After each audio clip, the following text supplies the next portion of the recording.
Good morning, everybody. Welcome to the Flow Show, Thursday, 22nd of May. And here we go to battle with markets once again. Lots of moves going on. Hope you're doing all right. Kay, hope you're doing all right. Yep, everything okay, Ryan? Thank you very much. Good morning, and good morning, everybody. Ready for another show? Ready. All right, I've been messing around with AI for the last couple Oh, of days, and it's oh, not as easy as everyone says. no, keep it simple, otherwise I won't even understand you anymore. I've been trying to keep it simple, but it seems to go from simple to complex pretty quickly with this AI stuff. But anyway, I'm just trying to make our lives easier here. And it's making it hard at the moment. But put in the hard work. Hopefully, it all comes out in the wash later on. Anyway, let's get cracking. Well, actually, before we get cracking, a couple of things I want to bring to your attention. First and foremost, our sale, 40% off our platform. That's still ongoing. It's not going to be around for long. Only a couple more days to take part in that.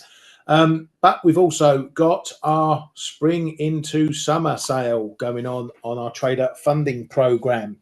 You can get 25% off all one-step assessments using a discount code summer25, as you can see right there. I'll put the link to the TFP site in the chat for you there. You can also get 15% off all immediate live trading accounts. So you don't need to go through the assessment. You will get a funded account at whatever account size you wish, and you can get 15% off. So you don't need to go through the assessment. We are not a turnover company. We don't offer hundreds of free things if you go and retweet and do all this and competitions and all that crap, because we're not trying to get you in on a freebie and then turn you over with multiple accounts after you blow them up.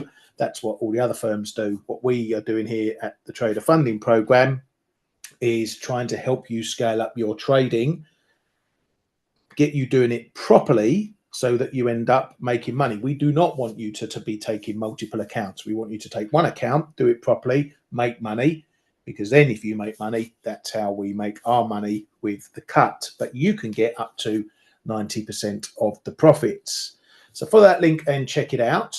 Bran, how long will it last? I don't know. It's spring into summer offer. So the clue is probably in the name as to how long that will last.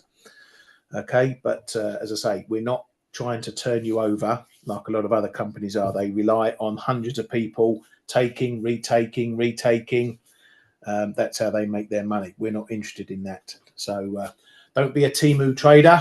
Do it properly and do it with us. Those are the discounts there, and the link, as I've said, is in the Zoom chat. Right, moving on. What's going on? I've lost my list now. Look at that. I'm all over the place. Right. Let's go. We're going to start in Japan, and we've had Bank of Japan's Noguchi out with some comments. He's saying that over 3% wage gains are needed to hit the 2% inflation goal. There's no need to rush to reduce the balance sheet. It says US tariffs to keep the outlook uncertain for a while. It says BOJ shouldn't move on rates when there is a lack of clarity on the economic outlook. He says that any major change is unlikely in JGB bond buying beyond April 2026. Says he doesn't think it's appropriate to recklessly intervene to correct bond yield moves. Says the recent rise in super long bond yields likely driven by global trending yields. They are rapid, but not necessarily abnormal. Says predictability is important for the BOJ's bond buying plans. The most important thing is that things are different now than during the period when we had yield curve control. It's natural for the BOJ to reduce JGB buying to some degree. We don't look at the size of our buying from the standpoint of monetary policy. Says recent rise in long-term rates likely won't have a direct impact on our new bond taper plan to be decided in June. So, okay, they're not, well, according to Noguchi, they're not ready to step in. They don't see anything abnormal, business as usual. Is that going to calm markets, or is that going to give them the green light to push the BOJ's buttons a bit further? Oh, one could argue it's the second option, right? If they don't increase their bond buying anymore, we have seen there's been enough written already about it now that there's not enough demand right now. So this kind of comment is not going to increase that demand, I guess.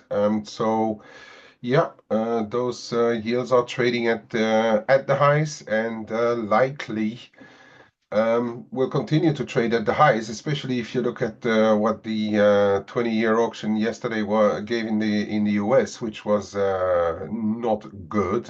Yields are spiking there as well, so there's very little reason for it to turn lower unless Ueda slaps Noguchi on the fingers and goes in with unscheduled bond buying. Yeah. So are we going to be in a situation where the market is going to push, speculators are going to push to see what they can see if they can get a reaction out of Japan, or is this just normal market moves based on what's happening in yields generally? Yeah, you know what? I think we may already be in that scenario in some way. Because if you look at when you're on the 30s there, the way it ramped through that prior high, then above 293%, and just continuing, and I think we're already partially in that scenario where the market may be pushing until they know. Until Ueda says this is enough now. But again, compare it a little to what the S&P is thinking about the Swiss when they intervene. They will intervene as well, or sit on the bidding thing Swiss when they judge that they have a possibility to stop it. If you look at yields across the market, they're all ramping higher. So yes, Bank of Japan could take the decision, and it may have ramifications for all the yields, by the way. But they might be standing a bit alone. If the market continues to sell U.S. bonds, who are they to stop it? But of course, yeah. I think we may already be partially in the scenario where the market is trying to push to find their limit. But where is the limit? I have no idea, mate. No, really no idea. You can put whatever darts on the board saying above 2.5 in the 20s is that rich? We are at 260, but why not go up to 3% there? What is interesting though is that now with those kind of accelerations in Japanese yields that we see the yen appreciate despite not having talked too much about effects in at the G7. We see the yen now appreciating because the differentials are now really being reduced greatly towards other bonds, and I think is Japan not already above the? I think they are above. The German bonds? I need to confirm that. Yeah, let's have a look. I've got my bonds in that. here. So where are we? Let's take the 30s, 3.1. Germany. I haven't got 30s on there. Yeah, well, 3.08 on the 20. So now we're still below in the Japanese yields. But think about those things about those yields now in Japan and compare them to where the other yields are. We know that there's been a reduction versus the US, but look at European yields. Look at perhaps, I don't know, Australia, Canada, and stuff like that. It's it may be very interesting as well for investors to operate a bit of a switch, and I guess that's one of the reasons why the yen is doing so well right now. Yeah, absolutely. I don't know. Let's give it that. I don't know how we try and take this. I don't. What would you say? Would you say the 20 or 30 is more important in JGBs, or does it not matter? That's one of those questions. The further you go out, the less there is liquidity, because I mean, players, if you players, they rather concentrate on stuff where they find some kind of decent liquidity, and the further you go out in the bond market in general, the less liquidity you're really going to find. But it's just I'm just trying to have a look, what sort of move it would take to get the BOJ, acting up. I think if we saw something like this, if you see something 3% sort of if you see 3%, I'm going to just yeah, put a dart on there. But if that ramps up to 3% in the, I mean, why not before the week is over? Because if you look at Tuesday, we were at 230. Now we are at 260. There's another 40 BPs to go, and in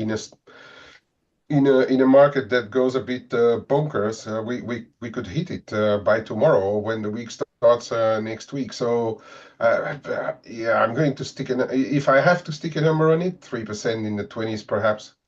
Yeah, that's what I was thinking. But I think we got to look at it sort of in the same vein as we do when we're watching the yen weaken. If it's slow and steady, then there's less risk. But if we see, from here it's going like that, then that's when they're going to be, or the red lights will start flashing, and we got to be careful. Yeah, and if sorry, and if you look at something that is really traded and the benchmark for yield differentials between the tens, for instance, the 10-year yield is back at March highs. So that is perhaps a level that they are already watching. If we start to blow through that up to, I don't know, 175, 180, maybe they are going to be tempted there as well. And those are really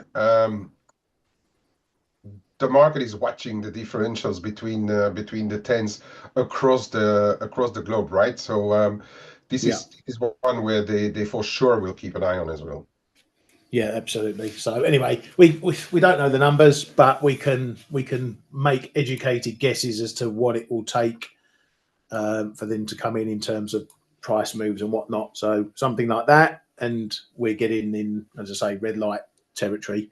Something like that might take a bit longer for them to act, but that's conjecture on our part, pure speculation. But we've been doing this long enough that we can sort of stick a bit of a speculation on it, and it might not be far from the mark. Anyway, right, moving on from your little squiggly lines. We've had a ton of speakers out, central bank speakers. ECB's Wojcik says euro area growth is positive but low. Inflation is slowly converging to the 2% target.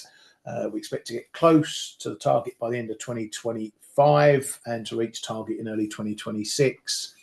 Centino says the interest rate is to prevent inflation from falling under 2%, but it may have to come below the neutral rate between 1.5 and 2%. De Guindos, he says that the new projections that are coming at the next ECB meeting are to go in the same direction as the EU's. So that means growth coming down, amongst other things, and probably some trimming of inflation as well. So it's a 2% price goal is to be reached sooner than later. We can't be complacent on fiscal risks from the market. It says energy costs and the euro are to push inflation down. It says many risks we have flagged have become reality. ECB's Escriva says euro's recent appreciation was a surprise. I'm surprised he's surprised, given everything going on. But anyway, it says it's more difficult to predict how tariffs impact inflation. ECB's Nagel, speaking more with his German hat on, says sees progress on the US tariff dispute, but says that hurdles remain. US is showing a better understanding of Europe's view. He's a little more confident than a few days ago. Says Q1 German growth may surprise to the upside, but Q2 is likely weaker. 2026 German growth could exceed 1%. Germany has all but written off growth this year, and we've seen nothing but forecasts being cut since the year started. So it's not likely to get any better. I have to wait till 2026. Right, into the data, and it's PMI day today. Let me get my list out, make sure I'm in the right place. We're going to start off over in Australia, where manufacturing came in unchanged, 51.7, and services pulled back a tiny bit. We had some machinery orders out of Japan as well, showing some healthy numbers, a bit of a bounce in March, but again, March trade stuff, we don't know if there's some of that impact happening in there as well. Looks like foreign investors weren't bothered about things at the moment. Kay, this might be these numbers might change. Foreign bond buying came in at 2.824. Foreign investments in Japanese stocks was up as well. Anything of note in those numbers, or should we be watching those closely? That's Japanese buying foreign bonds, huh? That number, and that's a pretty hefty number, and it shows. Okay, those numbers are from until last week Friday, right? If I'm not mistaken. So yes, that's 2 weeks in a row, and it's quite interesting, and it does probably reflect also the fact that Japanese investors are not ready to dive into Japanese bonds. That's likely the lesson or the message that is flowing from that number. But I do suspect that we are going to see very big variations going forward in those numbers from 1 week to another potentially. Yeah, because well, as you say, why might they be buying foreign bonds? Well, if US rates are up near 5% and Japanese rates are down near 2-3%, there's obviously better yield in other bonds. But as we've been talking about, if there becomes problems in the JGB market, you may see Japanese investors selling foreign bonds. So we might see a big negative. But this is it weekly numbers? Yeah, I think it's weekly numbers. It can be a bit. Yeah, they are weekly. Can be a bit flip-floppy, as you can see. But I think what we need to look for is if we get any trends developing one way or another. That's always the key metric for me as to whether it's a trend. You can get these up and downs, but if you start seeing a big trend forming, that's when the problems might arise. We had the PMIs from those guys as well in Japan. Manufacturing coming in as expected at 49, a 3-point increase or 3-pip increase over last month, but still a negative number. Services went backwards, 50.8, not too far above that expansion contraction line for that.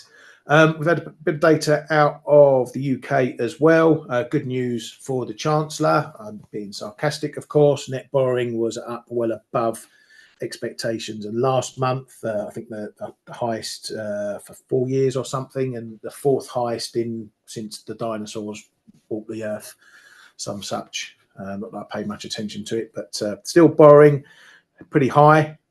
So more pressure on the Chancellor going into the latter part of the year when we get the autumn statement, the autumn budget. PMIs out of France, services going backwards, down to 47.4, though it was up a tick on last month. Manufacturing, again, a little bit of an improvement, 49.5, but all these numbers are still in contraction mode. We had the German IFO numbers out as well. Business climate improving a touch, though current conditions worsened, but expectations went up a bit. So a little bit mixed on the data. It's shit now, but it might be a little bit better later on. Eurozone PAN, or the PAN Eurozone number, PMI there as well, just reflecting what's happened January, backwards in manufacturing and services. Then the UK PMIs there as well. A little marginal improvement over the expectations for services and back into expansion. So that was a good news, but manufacturing is still well down in the dumps. Not looking like it's getting better anytime soon. Anything to take from that data? I mean, the euro got a little bit of a knock on the head A bit of a wake-up call, Kay, but Yeah. again, it was halfway moving that way anyway. Yeah, it was. Since yesterday, yeah, we're trying to find a new direction, maybe not, but correcting or consolidating the moves. We have seen a few moves above certain levels in the different currencies, and it's not only Europe. Apart from the yen being strong, and we could argue the Swiss in a way as well. There's the the the FX pairs do move relatively in tandem, so there we can still safely say it's a dollar thing. So yes, we were correcting already in the euro. A few contradictory, I would say, numbers, perhaps, where well, France and Germany. What, was Germany not? No, Germany's was worse. It's the IFO that was a bit better.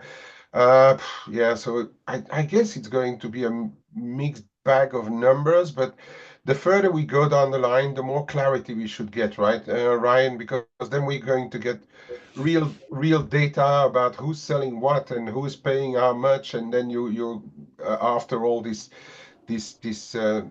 tariff stuff, when we will know, especially for these ones in Europe, how the EU-US trade will go. There will be better expectations than what we have now. We've been talking so much about numbers possibly going into a bit of a yo-yo period, and I guess that's where we are in right now. Yep, very much so. Very much so. Right, we got. Well, I wanted to say we also had a Japanese auction, K, 10 years, which looked, well, from what I can tell, looked like it was okay. It had a decent bid to cover. I don't know if you had any thoughts on that. And we also had the 20-year US bond sale as well, which was a little bit softer on the bid to cover and a bit of a tail on that as well. No surprise given the yield moves. Anything of note from those auctions? Sorry, I was on mute. Yeah, as I said earlier, the 20-year US was awful in a normal context. In this context, it was just bad, I guess.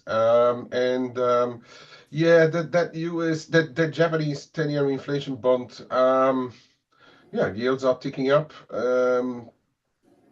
They seem to be happy to get 0% inflation linked. So the take up was good. For the rest, I do not have too much of an opinion on that one. I think there's other things going on, and this one just showed the higher yields, and that's it for me, really. Yeah, thank you. Right, we've got this tax bill stuff going on in the US. Lots of headlines around that, of course. Trump says he's feeling very good on his tax bill in Congress, says it's very close. Hassett says spending cuts, or there's way more spending cuts to come this year. It says the tax bill will lead to 3% growth, which means it will pay for itself. It also says that the US is going to grow more than 3% this year. So it's all good. All this tax stuff is going to pay for itself, apparently, if things go right. We'll see if that happens. But that's still progressing at various stages and going through the various bum fights and whatever in US politics. But that's something the market is keeping half an eye on. I don't know whether it's going to react or not if they get this tax bill. Depends on all the finer details and whatnot, I suppose. Back to Japan, and there's been lots of meetings, talks, and whatever. Finance Minister Kato met Besant and is talking about tariffs and FX volatility concerns. He said that he told him that US tariffs are regrettable. Again, reaffirmed that FX rates should be market determined. Excessive currency volatility harms economic and financial stability. We also had France talking as well. He's always also had a meeting with Treasury Secretary Besant, saying it went well. and focused on non-tariff topics. Well, maybe they talked about cheese and wine, who knows.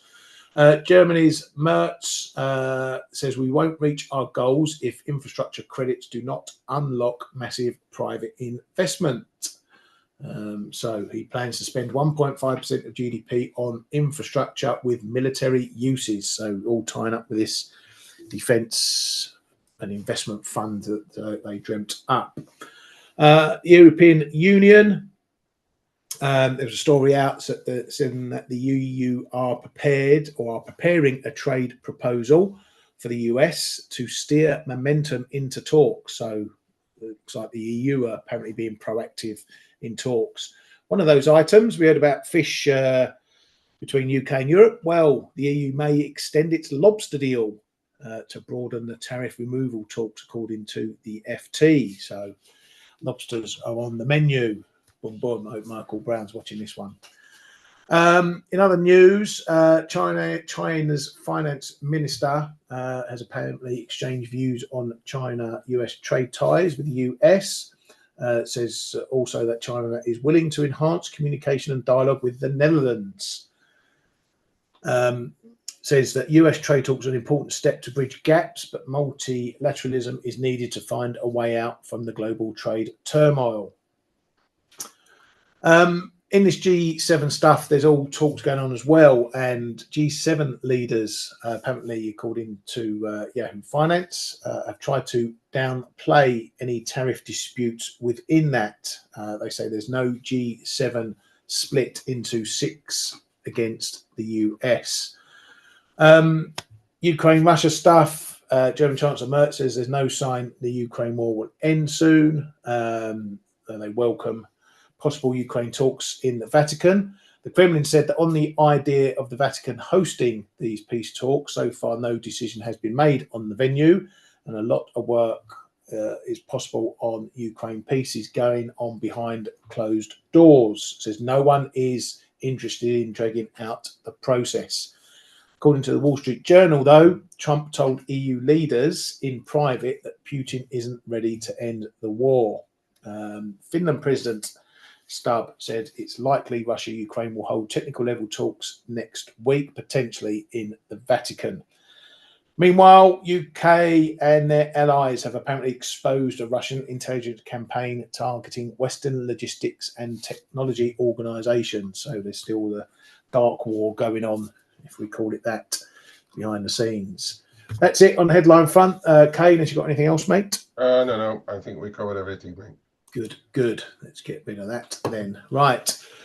What's going on? So we're seeing a bit of, I don't know what you'd call it this morning. Oh, get rid of that. We're seeing a bit of, I wouldn't even call it dollar strength. Is it, K, more like a bit of risk weakness, shall we say? Yen weak or yen strength, still putting the strings around things? Yeah. As we were saying, correlations come and go. Now it seems that the dollar is back onto the correlation when risk is coming off, the dollar is being bought. But I do think really it's a case of currency pairs not holding or having trouble to hold breaks properly. In case of the euro, above that 113.20, then that we failed to get up to 113.80. Then we saw risk coming back down. Maybe a bit of dollar demand, maybe a bit of people selling too many dollars at the wrong levels. We're seeing roughly the same thing in the cable, where we tried to break above that prior high, had a couple of attempts above 134. 40-45 there, also starting to fail. I don't be short dollars at the wrong levels, I think is the message here. And that's basically it. And we're seeing it on most of the pairs actually. You look at wherever you want to look, basically apart from maybe the Canada, the yen, and the Swiss, and those are living their own dream right now. Yeah, absolutely. I mean, you look at the CAD, it's another situation where you're trading a certain direction let's go back to cable. Cable's been a dip buy for the last few days, and all of a sudden now it can't hold a rally, and that's dangerous for a lot of traders because they think, well, this has been working for the last 5-6 days, I'm going to keep trying it, and then you find that all of a sudden you can't get a rally, and that's when you've got to identify, maybe even if it's in the short term, something has changed. Now it could change again by 2 o'clock today, and this thing could be rallying back up. But you just need to identify these moments where something was going on and then it stopped going on, because you keep banging the same drum. That's when you start just losing a bit of money, giving a bit of money back or whatever, and you start undoing all the good work you may have had over the prior few days. But that's trading. I had a go at dollar CAD down into this level here, managed to take a little bit off and then stopped on the rest. I did the same thing in dollar yen yesterday. I bought it down here at these 50s lows. Oh, where am I going? I can't even think where is it. There, one down here. That's where I got in. I got in here, got a little bit away, then got stopped out on the rest. In the meantime, it rallied up 100 pips and then came all the way back down again. So it's still difficult conditions to trade in at the moment. You can be right on something, but it's just reaffirmed to me you've got to be quick taking some all half profits on this, because things can flip around pretty quickly in this sort of thing.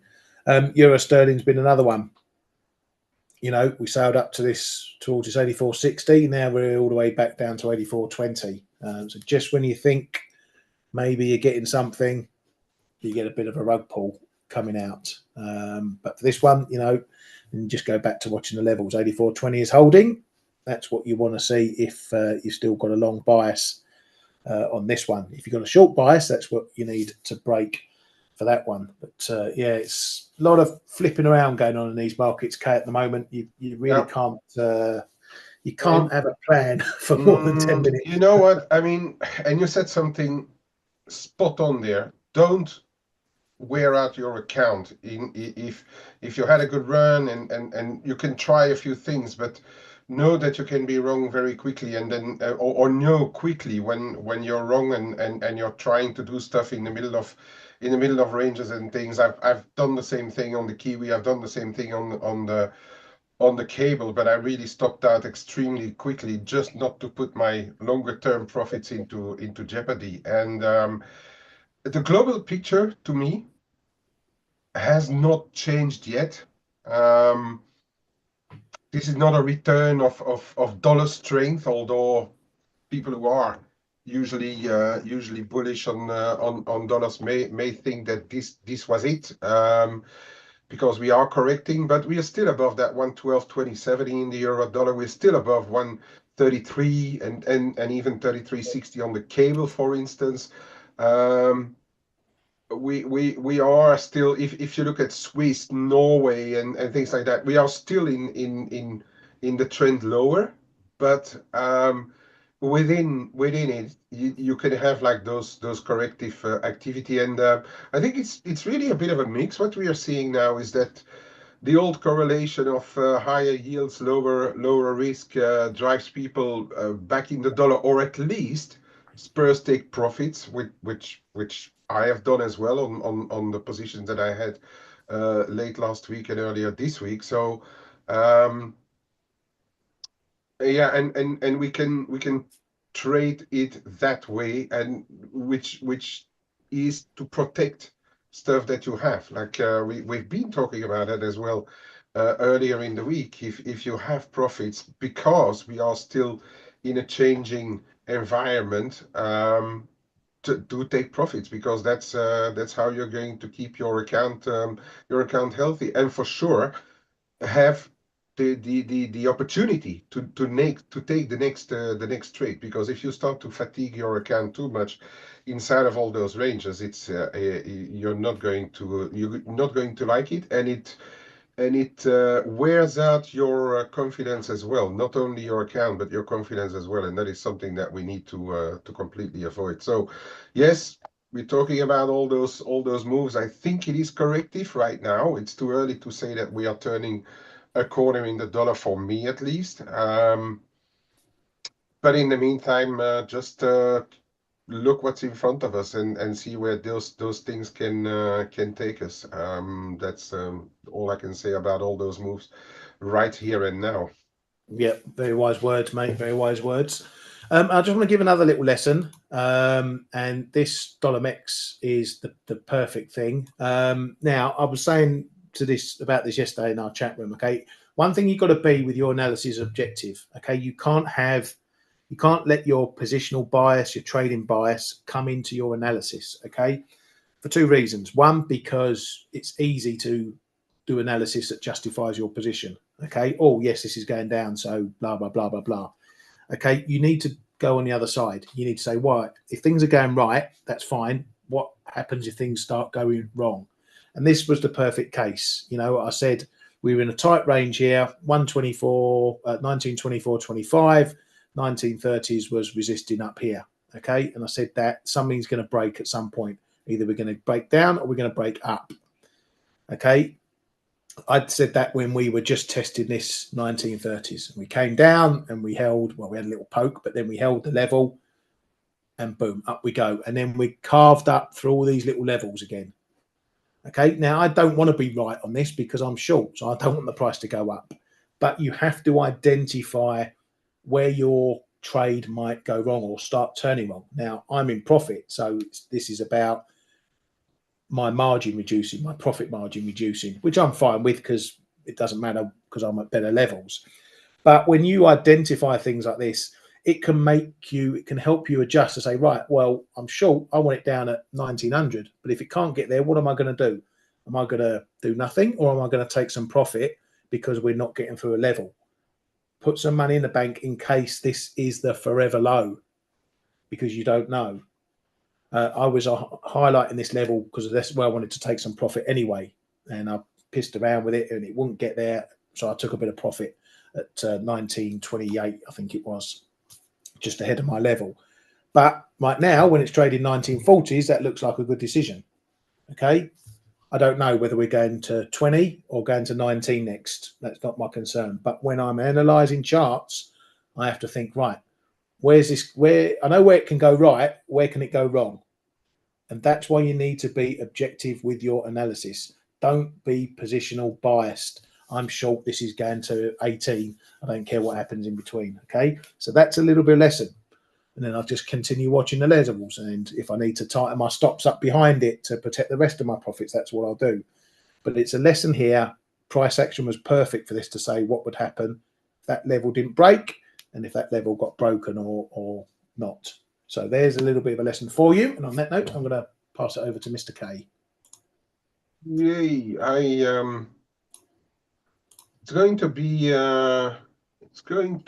a bit of a mellow session, I think, because really, I mean, when we're in corrective mode, it's always difficult to come up with big ideas. But we were talking about this cable. We had like several attempts above the prior high, failed to hold it, and that's typical. Then the market coming down. It did hold the first test back to 134, but now we're trading a bit below. I think we can continue to correct a bit, unless we are getting like really crap data out of this afternoon's US PMIs. What else do we have on the calendar? Oh yeah, we have our usual jobless claims. We have the Chicago Fed National Index. Okay,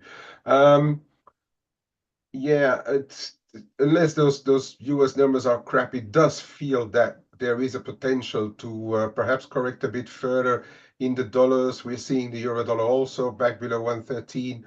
I'd say it is possible that we are going back to 112.70, 112 and a half or so on the euro dollar here as well. It's possible that we are going back down to 133.60. I would be worried if we start to break 133. Okay.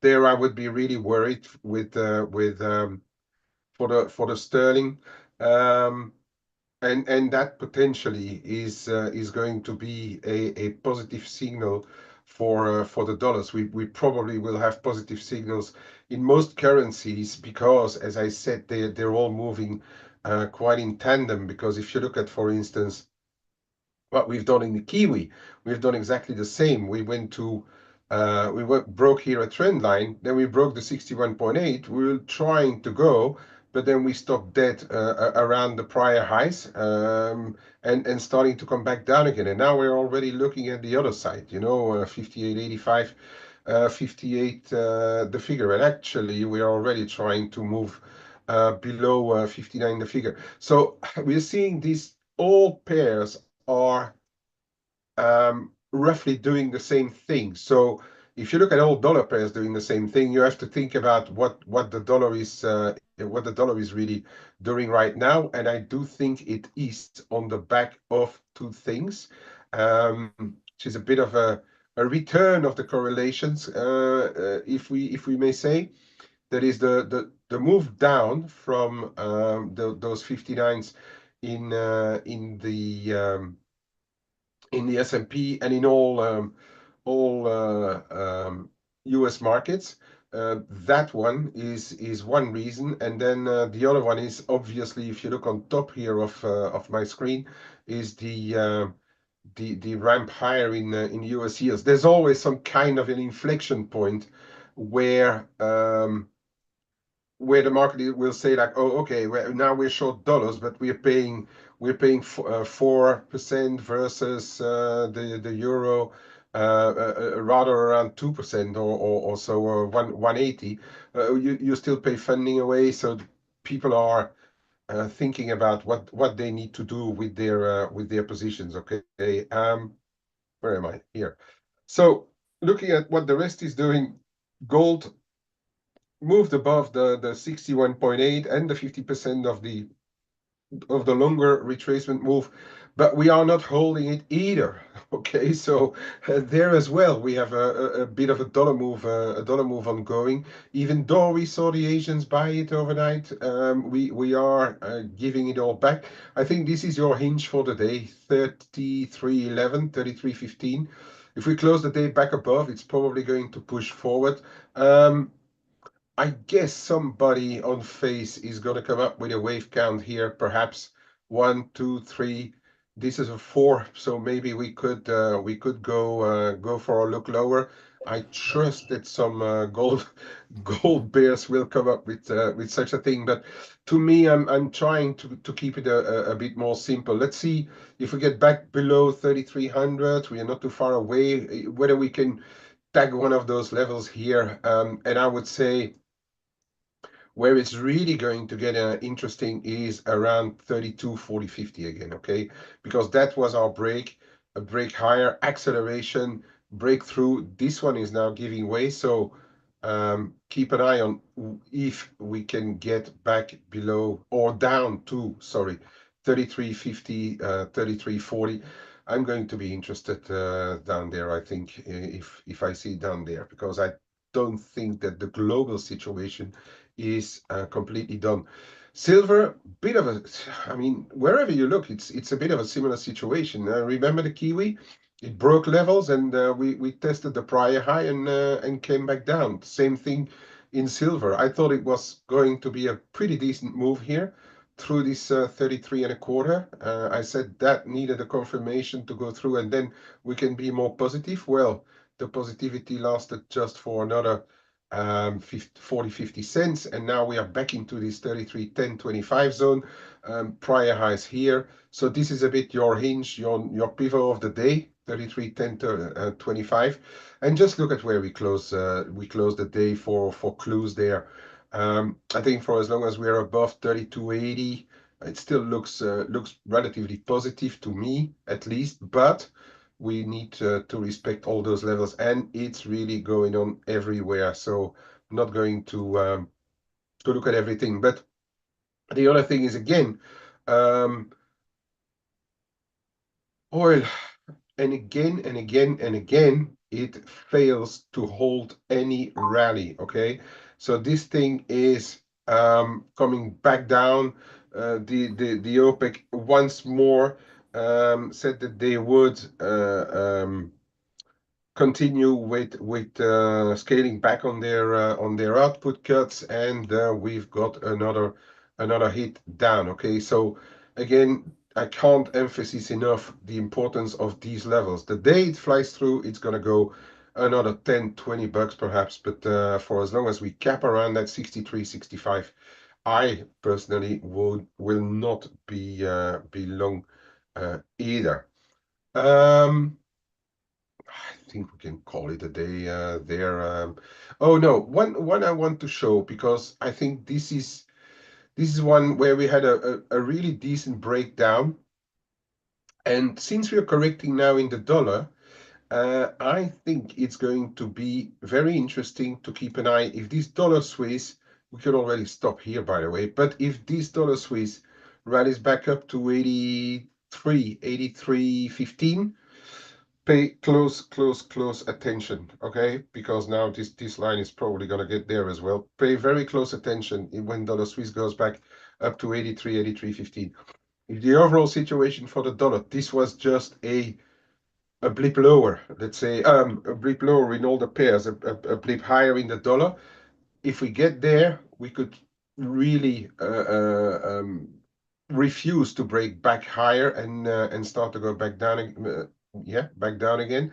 So that, for me, is going to be a signal, perhaps, that the global dollar rally will have stopped right there. I'd love to see really a test to know exactly what's going on there in markets.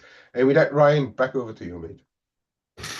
Thank you very much, mate. Wonderful stuff as always, and yeah, decent show. I think we get you lots of information, lots of price moves and views and analysis. So I hope you are learning from it. Ali, Bran, you keep learning. I want to see you putting that learning into action. Okay, it's okay, keep learning, but have you learnt? Take that home with you. Right, that's it for today. Just a quick reminder, it's a bank holiday on Monday, US and UK and others.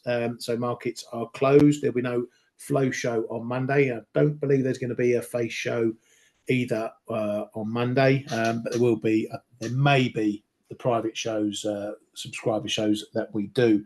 So just remember for that. Otherwise, I will see you guys probably on Tuesday, because I'm off tomorrow, and obviously the bank holiday, so I'll be leaving you in Kay's most capable hands. Thank you for coming to the Flow Show. Have a great day, everyone.